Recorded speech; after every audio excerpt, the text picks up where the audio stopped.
Bonsoir les amis, j'espère que vous allez bien. C'est le général Alligator, créateur de la mentalité Alligator. Les amis, la tension monte entre les États-Unis et l'Amérique latine.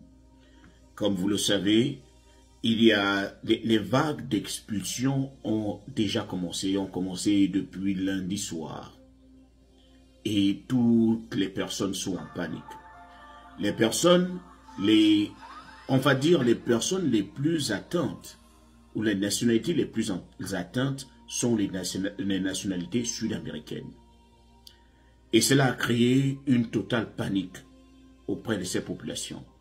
Nous avons même vu Selena Gomez, une actrice américaine d'origine mexicaine et italienne, en train de pleurer sur Instagram.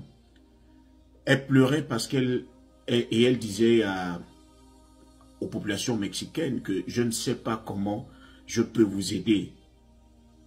Je suis incapable, je ne peux rien.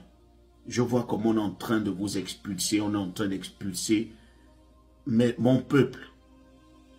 Je suis attristé. La tension est réellement montée. Nous avons vu le président de la Colombie refuser également que les cargos militaires américains atterrissent sur ces aéroports pour venir déverser les migrants qui sont venus des États-Unis.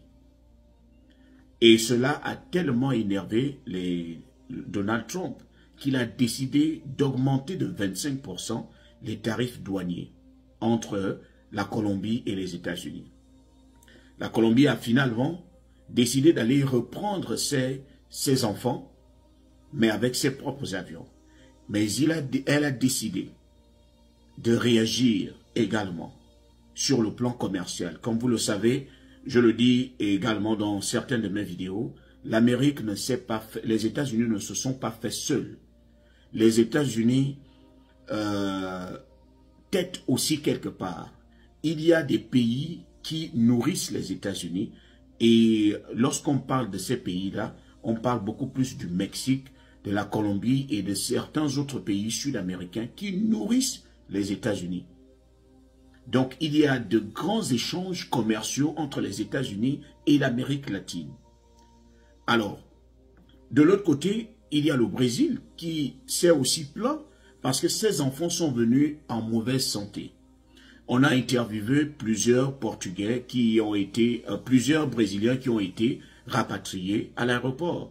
Et beaucoup d'entre eux ont mentionné que même dans les cargos, dans les avions, il n'y avait pas d'eau, ils n'ont pas pu avoir accès à de l'eau et ils avaient chaud. Donc beaucoup sont tombés un peu malades en arrivant. Alors l'Amérique latine a décidé de frapper fort et de s'unir pour agir contre les États-Unis.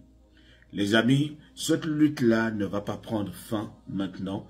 Je sens que ça va réellement péter, comme on le dit vulgairement, entre les États-Unis et le reste du monde, parce que il n'y a pas que l'Amérique latine qui aura des problèmes avec les États-Unis, il n'y aura pas que l'Amérique latine qui aura des problèmes avec Donald Trump, l'Europe également a ses problèmes dans son domaine précis.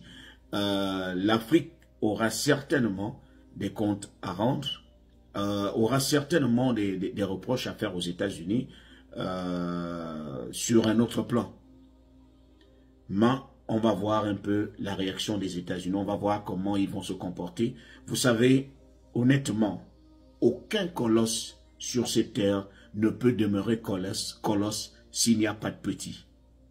Les États-Unis peuvent être la toute première puissance mondiale, mais cette première puissance mondiale est première puissance parce qu'elle dépend aussi des petites nations qui la nourrissent. Elle dépend des petites nations qui lui donnent le sang. Et ces nations-là, c'est le Mexique, c'est la Colombie et ainsi de suite. Surtout ses voisins. Surtout ses voisins. Donc vous imaginez s'il y a des problèmes commerciaux. C'est vrai que en grande partie, ces pays dépendent aussi des États-Unis. Donc, il y aura forcément des négociations. Il y aura forcément des sanctions si les deux parties ne sont pas d'accord. Ça va forcément chauffer et la population va forcément ressentir cela. on ne peut pas tout produire. Je vois tout ce qui vient du Mexique. Moi, j'arrive à voir tout ce qui vient du Mexique ici, c'est ce que nous consommons. Les États-Unis arrivent à produire beaucoup de choses, mais pas tout. Ils dépendent des États, de l'Amérique latine. Et si les deux parties ne s'entendent pas, l'économie va forcément prendre un coup.